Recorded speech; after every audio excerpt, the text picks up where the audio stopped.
A very special hour in honor of Cat Ladies for Kamala, and Dog Dudes for Kamala. We have Dr. Marty Goldstein back with us. We have done this once before. He's an integrative veterinarian specializing in both traditional and alternative veterinary medicine. He's the creator of a product called Nature's Blend, which is a dog food. And just a disclosure here that the FCC and just, being appropriate requires, he is an advertiser on our program. However, we are not compensated for this segment. We're not doing this because he's an advertiser. We're doing it because he's literally a world-famous veterinarian, the author of multiple books, and people just love these segments. And every now and then, it's just nice to take a break from politics. I mean, Marty Goldstein is the creator of Nature's Blend, as I mentioned. He's the author of The Nature of Animal Healing, the definitive holistic medicine guide to caring for your dog and cat. Most recently, he's got there's a movie called The Dog Doc. Also, there's The Spirit of Animal Healing. In fact, I believe he's been in a couple of different movies. His website is drmartypets.com, drmartypets.com. Dr. Marty, welcome back to the program. It's so great to have you with us. You know how much I love being on this show, right, Tom? Well, I'm glad you could show up. Our callers love it. I've got a couple of questions for you. I'm curious your thoughts on the ability of animals and pets, and maybe we discussed this last time. I don't recall, frankly, but it's been a while. The ability of animals and pets to understand us, to communicate with us, and a portion of that too is, I read some years ago a behavioral specialist, animal behavioral specialist, who said that the difference between a wild animal and a domesticated animal principally is that domesticated animals think that we are their species. It's like the way little baby ducks will bond with, something other than a duck if they're early exposed to it. But domestic animals are like that continuously. They think that, cats think that we're big cats. Dogs think that we're big dogs. I'd love to hear your thoughts on that, and also on how we can best communicate with our pets. Well, one of the reasons I call my second book The Spirit of Animal Healing was I go into that human-animal bond, but more on the extra-physical plane.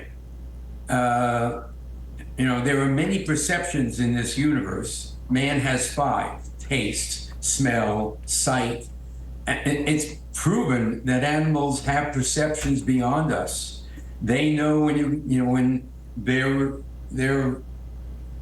gatekeeper, their person, is going to have a seizure up to 24 hours before. They're now sniffing out bladder cancer, lymph cancer. So they do have senses that go beyond us.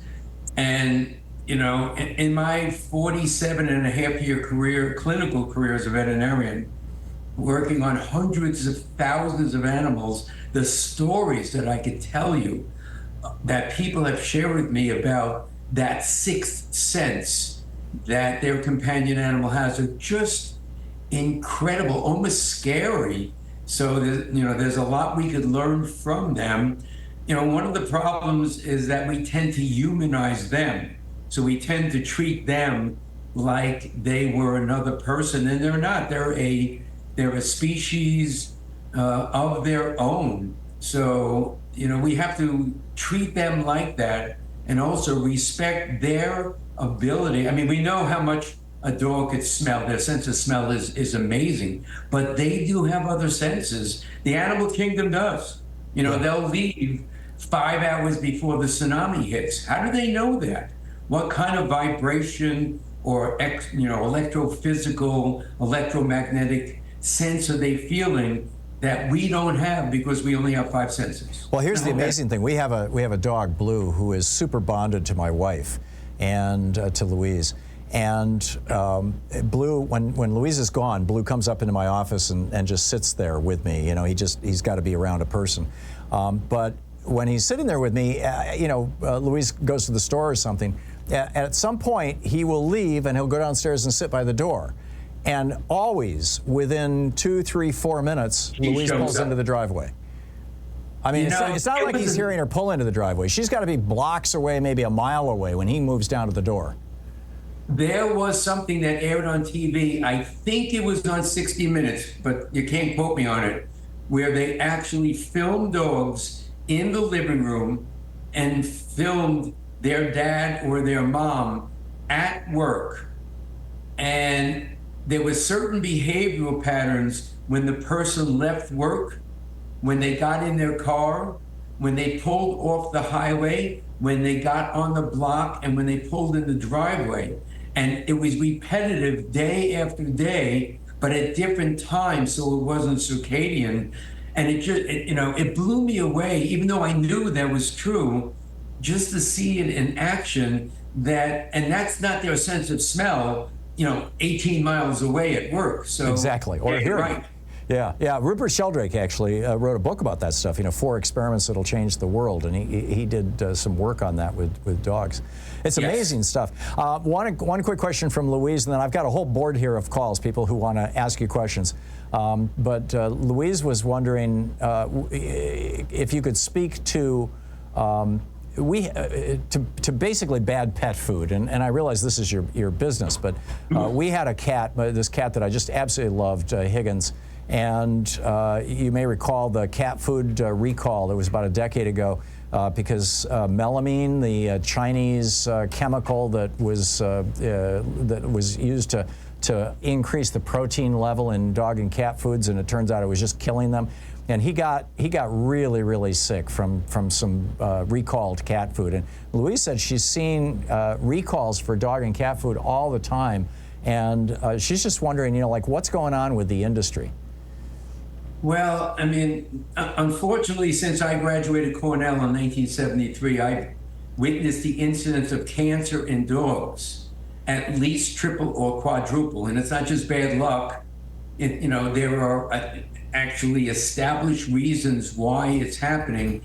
And, what used to be a disease almost exclusively of the old is now also a disease of the young. And I think a lot of it has to do with, quote unquote, pet food, because a lot of the major selling pet foods, unfortunately, are not biologically appropriate for what nature intended them to eat. I know the melamine thing very well because it got me invited by Oprah on her show to share my experience of it. And I'll tell you one thing that is astounding. I had a national practice when I was practicing, and we were seeing at least 25 states of the union in our waiting room every single month. We did a survey over a 6-week period. My average client was 590 miles away from my practice. Wow. When this pet food recall disaster hit in 2007, veterinary phone lines were ringing off the wall, people freaking out and stuff like that. Do you know how many calls we got during that period? No. 2. Why is that? Because we educated. Oh, because people weren't buying the crappy food. I get it. And we braced ourselves. We had a meeting with the whole staff saying, this is happening. The phone is going to ring off. This is what you got to say. We had 2 calls from clients, and we had 1 person stop in that lived in the condos behind the practice that wasn't a client to inquire. And it just shows that we educated our clientele on the feeding of biologically appropriate, high quality, good food. They didn't go near that quote unquote crap. So we didn't have any problems. Yeah, well, that is a great story. It is 15 minutes past the hour. The rest of the hour we'll be taking your calls for Dr. Marty Goldstein, the world famous veterinarian who's on the line with us here today. So stay tuned. We'll be right back. Dr. Marty, stay with us. We'll be back in just a second here. I'm here. Yep, we'll be right back. It's 15 minutes past the hour.